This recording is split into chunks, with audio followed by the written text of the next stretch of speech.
एक समय की बात है। समतापुर नगर में मधुसूदन नाम का एक व्यक्ति रहता था। उसका विवाह पास के ही नगर बलरामपुर की रहने वाली संगीता से संपन्न हुआ।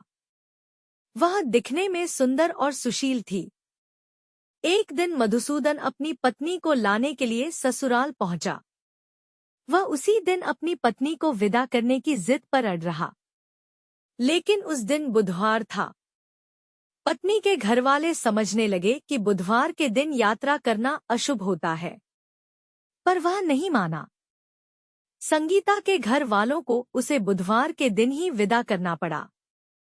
इस तरह वे दोनों बैलगाड़ी में बैठकर जाने लगे।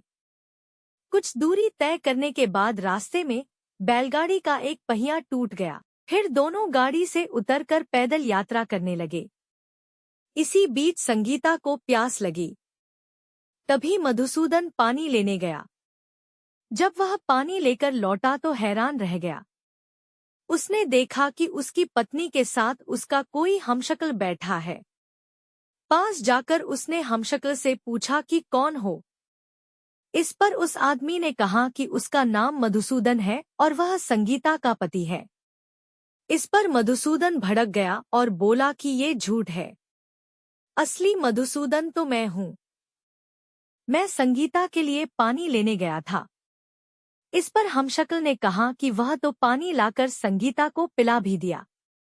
अब इनमें संगीता के असली पति होने को लेकर झगड़ा होने लगा। तभी उस नगर के राजा का एक सिपाही वहां पहुंचा। उन्होंने संगीता से पूछा कि उसके असली पति के बारे में सवाल किया। तब वह खुद दुविधा में थी।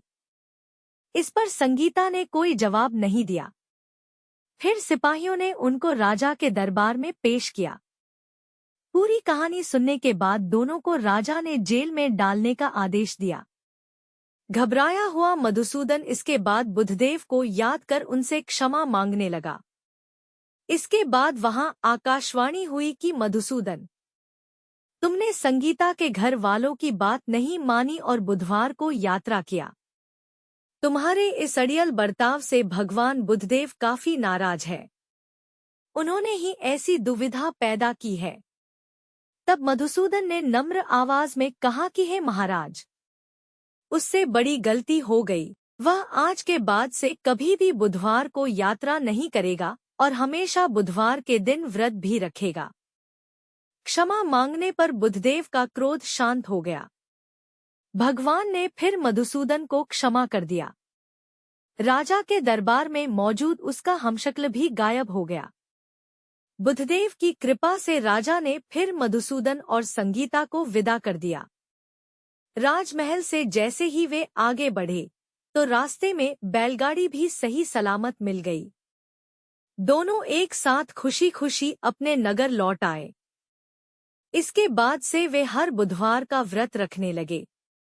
उनका जीवन सरल और सुखमय हो गया। उनके कामकाज में भी उन्नति हुई।